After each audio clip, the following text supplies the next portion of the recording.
Crunchy sa labas, ang lambot sa loob.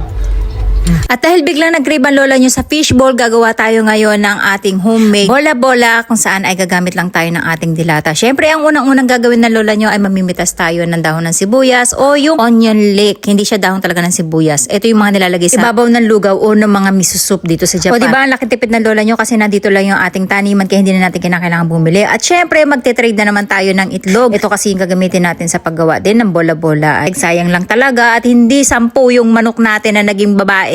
Almost ay lalaki kaya dalawa lang yung nakukuha natin everyday. Anyway, sa summer ay ililipat natin sila sa kabila. Kung saan nandun yung mga lalaki natin para makapag-produce sila ng mga bagong sisiw. At ang gagamitin lang natin ay ating processor at dalawa tayo isda. Jajang! Tawag dito guys ay saba na salt flavor lang siya. So plain lang, kumbaga. Ito lang yung gagamitin natin. Wala tayong ibang gagawin kundi ilihok lang yung ating mga sangkap. So dito guys, ang unahin natin, ilagay natin yung dry ingredients natin katulad ng harina. Ayan. Ito ay all-purpose flour. Yung ating carrots. So, hindi na natin ito babalatan, guys. Healthy bola-bola yung gagawin natin. Tapos, ilalagay na rin natin yung ating mga dahon ng sibuyas na pinitas kanina.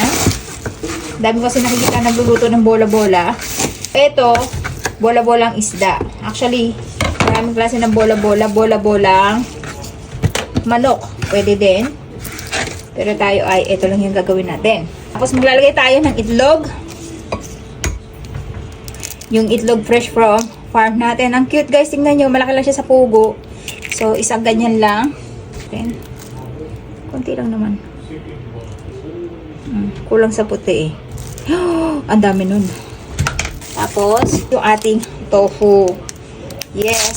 Maglalagay tayo ng tofu na. Hatin na natin. Okay. Tapos mag-a-add lang tayo ng ito yung ating sardinas. Ayan, makikita nyo. So, hinalo ko na din. Ajinomoto, asin, paminta. Dadamihan natin paminta natin. Kung mapapansin nyo guys, hindi ako nag-add na ng tubig. Yung pinakasabaw ng saba natin, yun na yung magiging pinaka-katas ng ating gagawin. So, ayan.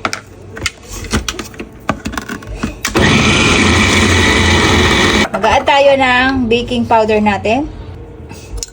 Mamaya na. Gahalo pa tayo ng sardinas, guys. Problema natin dito, baka umapaw na. Wow.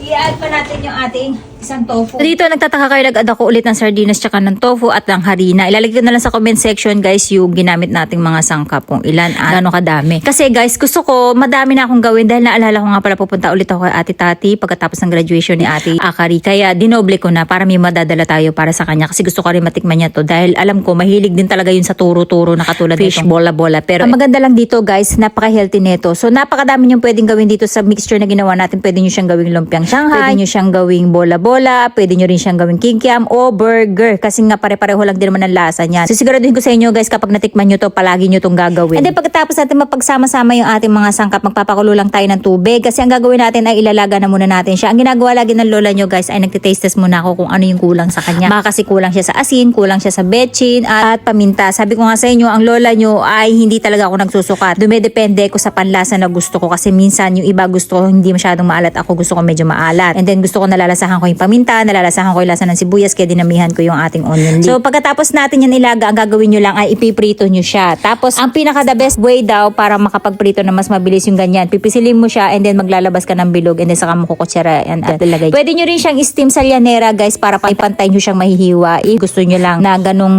square na perfect or bilugan naman ang gusto nyo, ganito yung gawin nyo. Pero hindi to perfect guys kasi nga ito ay pantuhog-tuhog lang at hindi to pambenta. Actually kahit pambenta, kahit yung ganitong shape, hindi naman kailangan perfect kasi ang titingnan dito talaga ay yung lasa. Kung makikita nyo, sinabay-sabay ko na ng laga para pwede ko na lang siyang i-freezer pagdadaling ko na siya kay Ate Tati. And then yung pinirito ko ay yung kakainin lang namin kasi nga nanonood kami ng movie ni Akari. So habang nanonood ng movie ay gusto ko, ayan, meron tayong ginunguya na hindi na natin kinakailangan kumain ng kanin. Tapos sa paggawa ng suka ko guys, napakasimple lang. Ayan, nagtadtad lang ako ng maraming sibuyas. Nag-add lang ako ng ating sukang may sili and then toyo. Tapos naglalagay ako ng honey, paminta at konting pampaanghang lang kasi ayaw ng anak ko na masyadong maanghang. anghang. Kaya kayo na rin ang tumatsa kung gaano gusto nyo kaanghang. At pwede rin kayo maglagay ng garlic. So eto, hindi ko na nilagyan ng garlic guys. Tama na yung tad-tad na sibuyas. So ayan, ganyan kadami yung nilagyan natin sibuyas kasi medyo napaasim yung paglagay ko na suka. At ang pambalanse dyan maganda rin ay yung sibuyas nga kasi bukod sa masarap na yung lasa niya ay napakabango niya pero hindi sa hininga.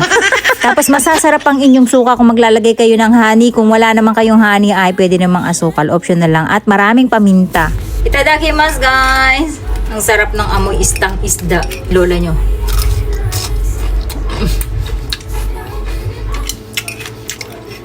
Pati yung sabaw natin guys, ang sarap. Alam niyo yung lasa niya? Combination ng tofu tsaka isda. Naaamoy niyo din yung tofu.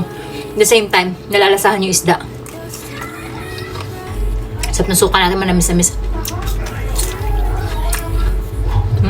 Ito pa lang guys, ulam na. Pwede siyang gawing sweet and sour. Na ulam. Sarap guys. Crunchy sa labas. Ang lambot sa loob.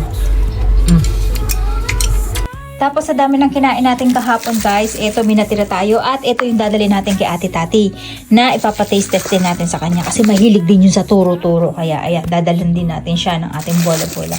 At ito na lang yung natira natin kahapon. Sobrang dami nating nalantakan habang kami ay nanonood ng movie ni Ate Akari. Try nyo din yan guys. Super sarap, promise. Sulit na naman yung craving ng lola nyo.